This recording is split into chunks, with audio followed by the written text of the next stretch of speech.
আমার কাছে এই একটা ব্যাটারি দেখতে পাচ্ছেন, এই ব্যাটারির সাথে পরিচিত নয় এমন মানুষ খুঁজে পাওয়া যাবে না।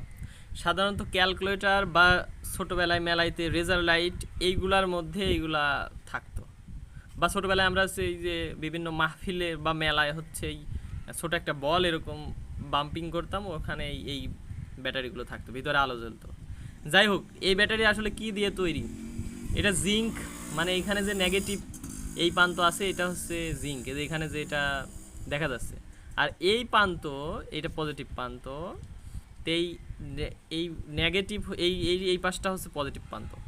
তো এইখানে হচ্ছে নেগেটিভ হিসেবে কারা কাজ করে, পজিটিভ হিসেবে কারা কাজ করে, সেই দিকে আমরা না যাই, একটা ফান্ডামেন্টাল আমরা একটা প্রিন্সিপাল জানার চেষ্টা করি। সেটা হচ্ছে এখানে জিঙ্ক থাকে যেটা অক্সিডাইজ হয়, মানে ইলেকট্রন ছেড়ে দেয়, ইলেকট্রন সোর্স হিসেবে কাজ করে, ইলেকট্রন সোর্স হিসেবে কাজ। সেই ইলেকট্রন তো কাউকে না কাউকে গ্রহণ করতে হবে, এই জন্য এখানে ম্যাঙ্গানিজ ডাইঅক্সাইডের একটা পেস্ট থাকে।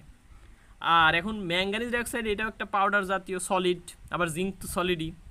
সলিড সলিড এই দুইটার মধ্যে ইলেকট্রনের যে ফ্লো হতে যে হেল্প করে সেটা হচ্ছে বেসিক হিসেবে ইউজ করা হয় পটাশিয়াম অক্সাইড, এই পটাশিয়াম হাইড্রক্সাইড, এই পটাশিয়াম হাইড্রক্সাইড দেওয়া হয়। তবে এটা কিন্তু রিসার্চেবল না, এটা কেন রিসার্চেবল না এই বিষয়ে আমরা অন্য একটা ভিডিওতে আলোচনা করবো। এটা একটা ফান্ডামেন্টাল জানলাম যে এটা আসলে কী দিয়ে তৈরি, কিভাবে মনে হয় যে এটাকে বলা হয় বোতাম, বোতাম ব্যাটারি বলা হয়, বাংলায় মানে বোতাম ব্যাটারি বলা হয়।